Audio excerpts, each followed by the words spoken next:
Hello and welcome to my channel, Just Drew. I'm Drew, and this is a space where I talk about reinvention, renewal, and reviving your life, wherever you may be.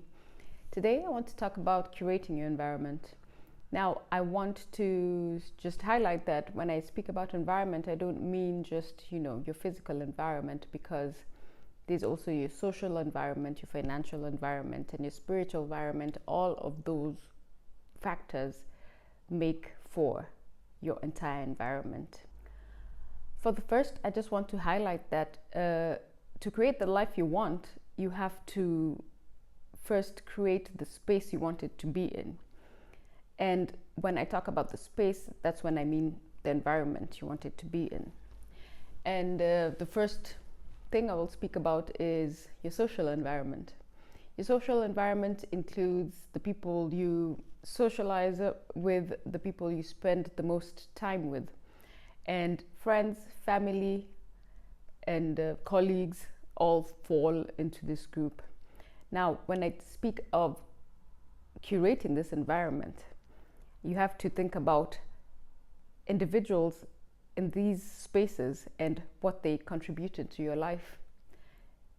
Whether it's family, they're family members that could be positive or negative. We all know that, as well as friends and colleagues. So at this point in your life, it's up to you to decide how much time you're going to spend with these people and what they input into your life.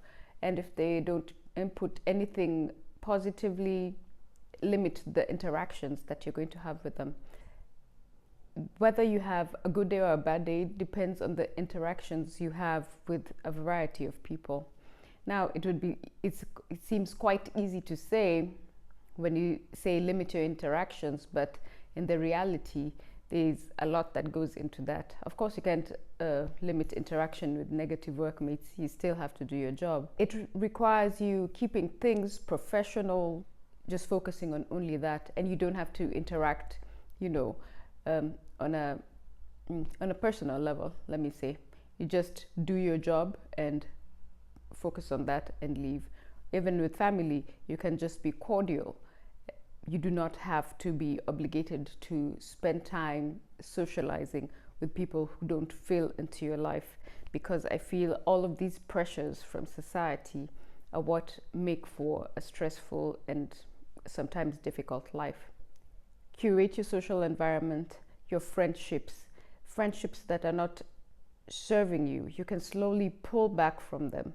Of course, you have to be mature and speak to the people that you're pulling back from, but it is your responsibility to know what you want your life to grow into socially. And so in order to do that, you have to speak like a mature person to whoever it is that you may want to curate out of your life, but do it in a mature way. You do not have to be rude, and slowly with time, you'll create the environment you want to have.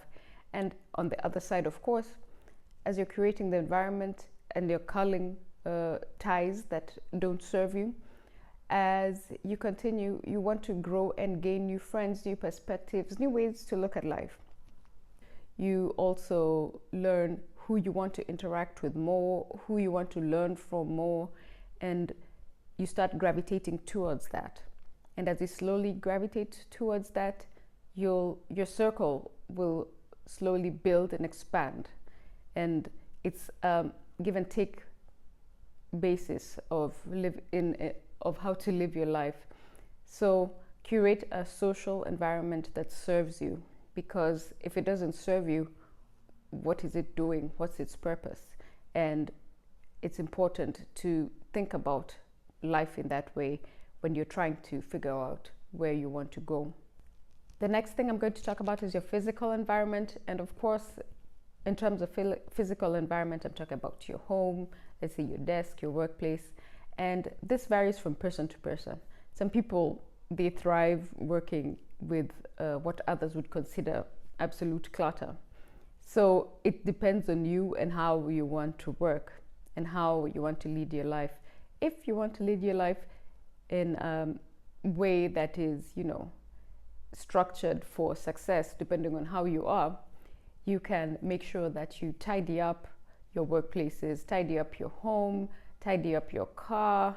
Ladies, some of you are crazy when it comes to that.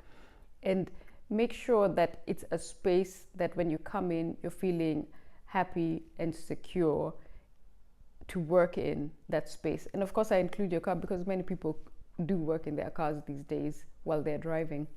And on the flip side, if you do thrive in a place that is, let's say, that others would consider to be cluttered, again, it goes two ways, because are you working alone in your space, or do you have to consider others who are coming to work with you in your space? If you don't have to consider others, of course, and let's say you have a private home office or something like that, it's up to you how you want to lead your life. And if working in a cluttered space uplifts you, good for you. If not, you can rearrange things in your space to make it more uplifting. And this involves keeping things away, buying what are these cardboard boxes that you can get from any store, really. It doesn't have to be any brand name store, and you can put your paperwork away, tidy your desk, wipe it down. All the dust and fluff in your workspace needs to be wiped down, and keep things that will take your attention away from the work that you want to do in your physical environment. And this doesn't have to be limited to a workspace. Even where you relax and have, that space looks like, you should think about how you want to feel when you get into that space. If I was to speak for myself, I like a clean space and a clear space, because if I have a lot of things lying around, I will want to start putting them away. And if after work, that can be a lot of pressure for me. So I make sure to continuously keep things away, to make sure that you have, a tidy space overall. And then when it's time to relax in your space, in your physical space, you can do that and be at ease without feeling the need to work and to keep things away, which takes a lot of time and eats into your, free time. So a physical environment, you create it to be what you want on a daily basis. It can't be pristine at all times, but you're always, trying to work towards that. The next point of creation is your financial environment. And this one is extremely important, because if your financial environment is not well created, it can create all sorts of pressures in the rest of your life. So with your financial environment, you have to think of, do you understand your financial habits that you've developed from a young adult till now, depending on whatever age you are, and why you are reacting that way when it comes to finances. If you're always struggling, have you created a mindset where you have looked into why you're struggling, what brought you to this path, and what ways you can look into to make it better?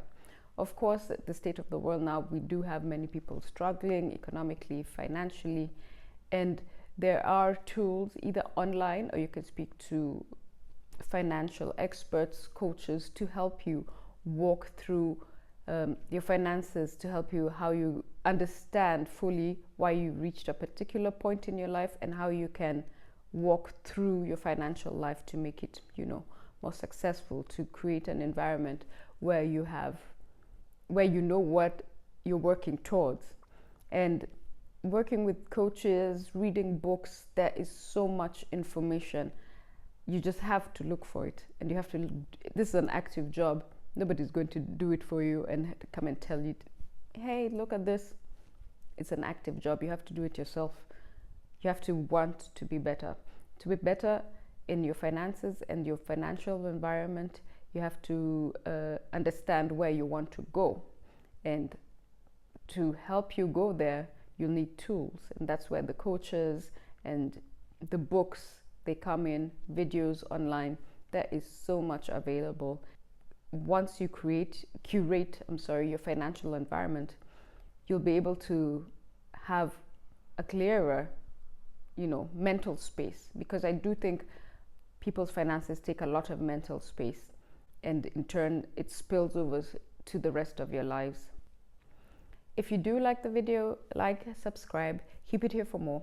I had been posting on Fridays and Sundays, but due to my work schedule, that's changing to possibly Mondays and Fridays. We'll see how that works out. Thanks for watching, and bye-bye.